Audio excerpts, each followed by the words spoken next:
जय श्री कृष्ण। कुंती के पुत्र अर्जुन महाभारत के समय के सबसे बड़े धनुर्धर थे।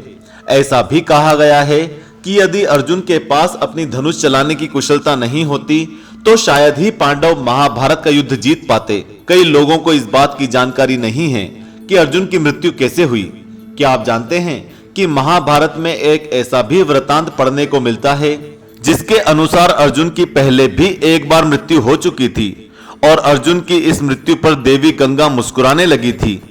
आज हम इस बारे में जानेंगे एवं इसके पीछे के कारण को भी जानेंगे कि आखिर क्यों अर्जुन की मृत्यु पर देवी गंगा मुस्कुराई थी। जैसा कि हम कथा के अनुसार जानते हैं कि महाभारत के युद्ध में विजयी होने के बाद ज्येष्ठ पांडव युधिष्ठिर हस्तिनापुर के राजा बने थे। इसके कुछ दिन पश्चात भगवान कृष्ण के कहने पर युधिष्ठिर ने अश्वमेध यज्ञ आरंभ किया था। यज्ञ के नियम के अनुसार अश्व को अर्जुन के नेतृत्व में छोड़ दिया गया था। इस दौरान अश्व जहां जहां जाता अर्जुन और उनकी सेना उसके पीछे पीछे जाते थे। यज्ञ का वो अश्व कई राज्यों से होकर गुजरा। इन राज्यों में से कई राज्य के राजाओं ने तो अर्जुन से युद्ध किए बिना ही हस्तिनापुर की अधीनता स्वीकार कर ली और इसके अलावा जिन राज्यों के राजाओं ने ऐसा नहीं किया उन्हें अर्जुन ने युद्ध में परास्त करके अपने अधीन कर लिया। इसी क्रम के अनुसार अश्वमेध यज्ञ का अश्व एक दिन मणिपुर जा पहुंचा। उस समय मणिपुर के राजा कोई और नहीं बल्कि अर्जुन और चित्रांगदा के पुत्र बभ्रुवाहन थे। बभ्रुवाहन ने जैसे ही यह खबर सुनी कि उनके पिता अर्जुन उनके राज्य में पधारे हैं तो उनके स्वागत के लिए वो राज्य की सीमा पर जा पहुंचे। जैसे ही उन्होंने अर्जुन को देखा तो वे उनके स्वागत के लिए आगे बढ़ने लगे, परंतु अर्जुन ने उन्हें रोक दिया।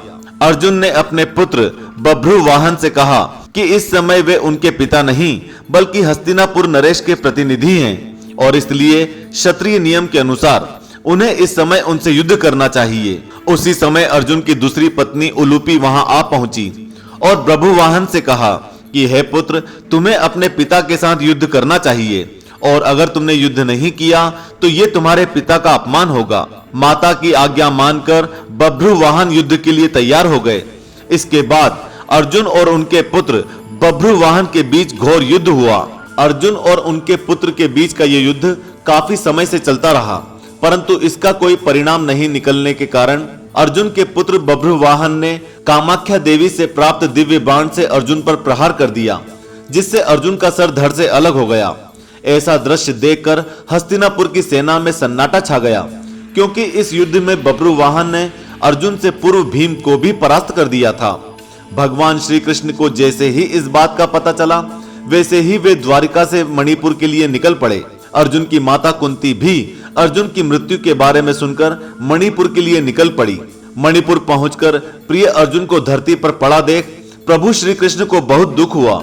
ऐसे में श्री कृष्ण ने देखा कि देवी गंगा अर्जुन की मृत्यु पर मुस्कुरा रही है।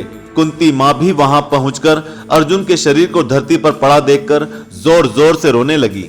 माता कुंती को विलाप करता देख देवी गंगा से रहा नहीं गया और उन्होंने कुंती से कहा था, हे कुंती, तुम बेकार ही में रो रही हो, क्योंकि तुम्हारे पुत्र अर्जुन को उसके कर्मों का फल मिला है।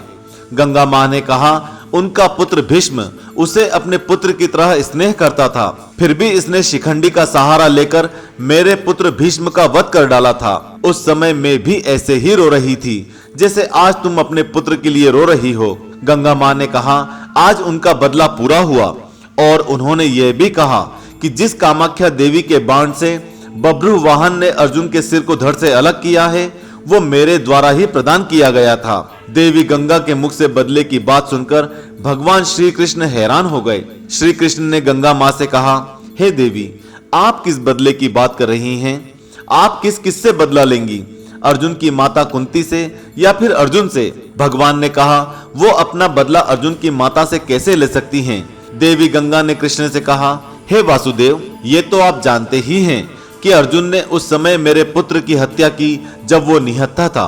उन्होंने कहा कि जब अर्जुन का ऐसा करना उचित था तो अर्जुन का वध उसी के पुत्र द्वारा करवाकर क्या मैंने कोई गलती की है? भगवान कृष्ण ने गंगा माँ से कहा कि जिस स्थिति में अर्जुन ने अपने पितामह का वध किया था वो स्थिति स्वयं पितामह ने ही अर्जुन को बताई थी। ऐसा इसलिए क्योंकि वे जानते थे कि उनके रहते पांडव जीत नहीं सकते। अर्जुन ने सिर्फ बभ्रुवाहन के प्रहारों को रोका है और स्वयं प्रहार नहीं किया है। अर्जुन ने कामाख्या देवी द्वारा दिए गए दिव्य बाण और उसका मान बढ़ाया है। यह सुनकर देवी गंगा को अपनी गलती का एहसास हुआ और उन्होंने भगवान से मार्गदर्शन मांगा। फिर देवी गंगा ने अर्जुन के सिर को धड़ से जोड़े जाने का तरीका बताया। उसके बाद श्री कृष्ण ने अर्जुन की दूसरी पत्नी और बब्रू वाहन की सौतेली मां उलूपी से प्राप्त नागमणि द्वारा अर्जुन को जीवित कर दिया। तो इस तरह अर्जुन की मृत्यु हुई थी और वे पुनर्जीवित हुए थे। अपने परिवार और दोस्तों के साथ शेयर करके सनातन धर्म की पौराणिक कथाएं सब जनों तक पहुंचाने में हमारी मदद करें। और हाँ, चैनल को अभी सब्सक्राइब कर बेल आइकन दबाकर ऑल वाला नोटिफिकेशन चुनें। जय श्री कृष्ण।